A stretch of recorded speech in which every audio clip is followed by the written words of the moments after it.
오늘은 여호수아 1장에서 4장까지의 말씀을 함께 살펴보도록 하겠습니다.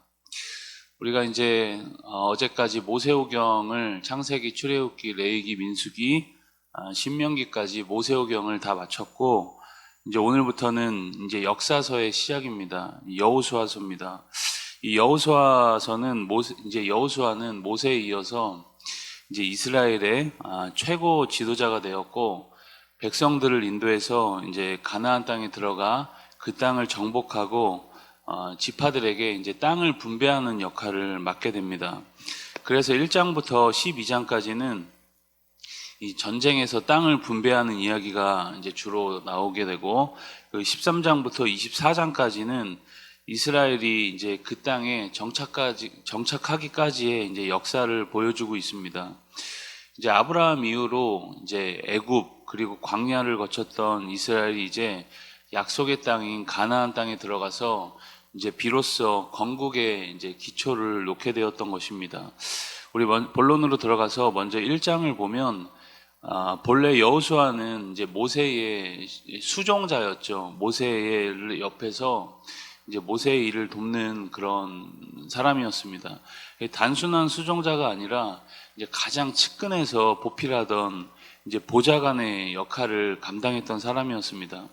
하나님께서는 이 충성스럽게 감당했던 여호수아를 모세 다음의 지도자로 선택하십니다. 여호수아는 아말렉과의 전투에 처음 등장했고, 시내산에서 모세가 율법을 받을 때 이제 모세와 함께 동행하기도 합니다. 그리고 우리가 잘 아는 가나안 12 정탐꾼 중에 이제 갈렙과 더불어서 이 정탐 후에 아주 이제 신앙적인 보고를 했던 사람이었죠. 1세대로서는 이제 갈렙과 함께 유일하게 이제 그 가나안 땅에 들어가는 지도자가 되었던 것입니다. 오늘 1장 1절은 이제 모세가 죽었다라는 이제 말로 시작이 되죠. 모세가 죽자 하나님은 이제 다음 지도자로 이제 여호수아를 부르시고 그에게 명령합니다. 이스라엘 백성을 이끌고 요단강을 이제 건너가라는 명령이었습니다. 그리고 모세와 했던 약속을 이제 여호수아에게도 그대로 지켜주겠다라는 이제 말씀을 하시는 거죠.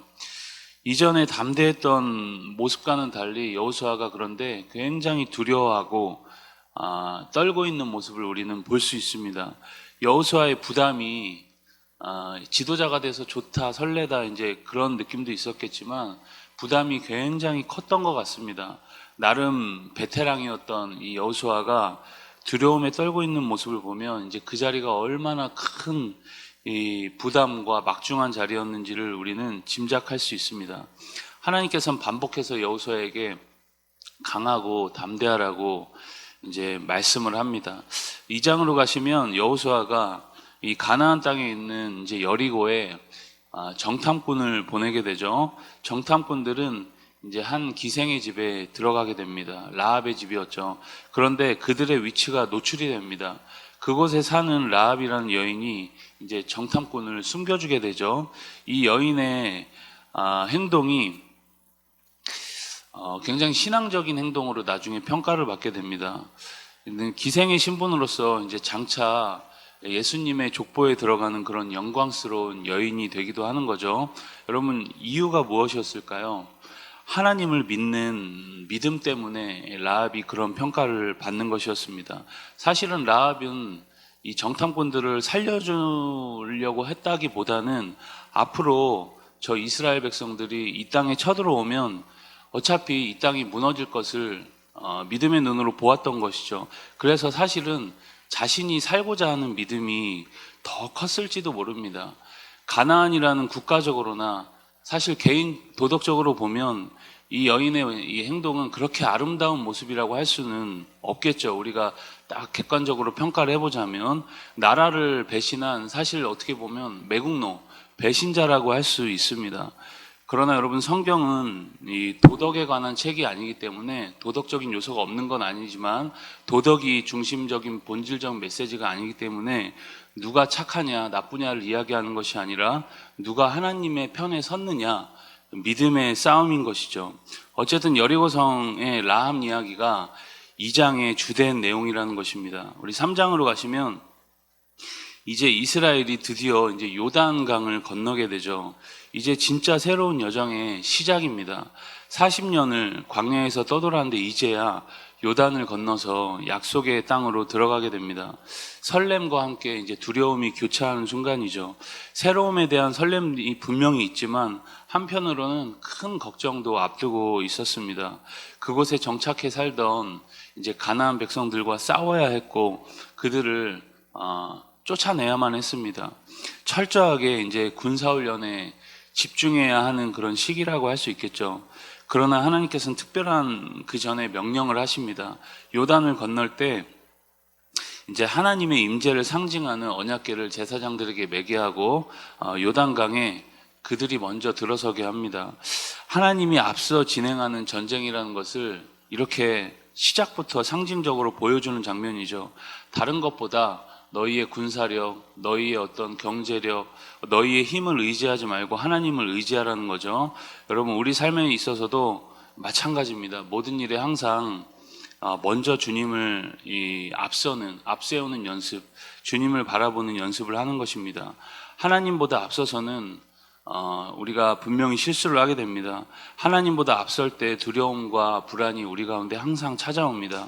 오늘 먼저 우리가 하나님 앞에 아뢰고 주님과 걸음을 맞춰서 동행하는 은혜가 있기를 축복합니다. 우리 마지막 4장은 이제 그들이 안전하게 요단을 건너갔고 가장 먼저 했던 일에 대한 이야기입니다. 2절에서 3절에 보면 그들은 12돌을 세우고 그것을 기념하죠. 구체적으로 무엇을 기념하는 걸까? 잊지 말고 너희를 인도한 하나님을 대대로 기억하라는 겁니다. 12돌 기념관을 세운 거죠.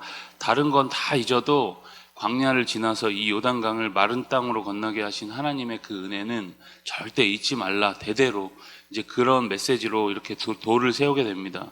여호수아는 훗날 이스라엘 백성들의 또 자손들이 이 돌이 뭐냐고 물을 때 이렇게 대답하라고 가르쳐주면서 여호수아 4장을 마무리합니다. 우리 23절, 24절의 말씀을 같이 읽겠습니다. 너희의 하나님 여호와께서 요단 물을 너희 앞에서 마르게 하사 너희를 건너게 하신 것이 너희의 하나님 여호와께서 우리 앞에 홍해를 말리시고 우리를 건너게 하심과 같았나니 이는 땅의 모든 백성에게 여호와의 손이 강하신 것을 알게 하며 너희가 너희의 하나님 여호와를 항상 경외하게 하려 하심이라 하라. 너희 하나님 여호와를 항상 경외하게 하려 하심이라. 그렇게 이야기하라는 거죠. 오늘 우리에게도 이러한 은혜의 상징들이 우리 삶에 많이 있길 축복합니다. 그래서 우리가 그리고 우리의 후손들이 하나님을 경외하는 오늘이 다 될 수 있길 주님의 이름으로 축복합니다. 우리 여호수아 1장에서 4장까지의 말씀을 경청합니다. 주의 말씀은 내 발의 등이요 내 길의 빛이니이다. 아멘.